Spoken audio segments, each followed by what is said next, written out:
మీరు నన్ను నమ్మగలిగితే నేను మీతో ఒక సత్యం చెప్తా. వెంకటేశ్వర స్వామి ఇప్పటికీ వింటారన్నీ. అన్నీ తెలుసు ఆయనకి, అన్నీ తెలుసు. ఎవరిని కొండ మీదకి రానివ్వాలో తెలిసి, ఎవరిని రానివ్వకూడదో తెలుసు. ఎవరు తనకి పరమభక్తుడో తెలుసు, ఎవరు భక్తుడు కాడో తెలుసు. నేను మీకు ఇంకా సత్యం చెప్పాలంటే, ఆయనకి అభిషేకం చేసి స్నానం చేశాక ఇప్పటికి చెమట పడుతుంది. ఆ చెమట తుడుస్తారు బట్టతోటి. ఆ తుడిచిన బట్ట వాసన చూస్తే సువాసనలు వస్తాయి.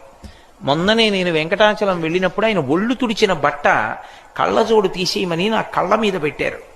పెడితే నాకు 1.5 గంట సేపు చల్లతనం వదలలేదు కళ్ళని పట్టుకుని. అంత సువాసనలు వస్తుంది. దివ్యమూర్తి.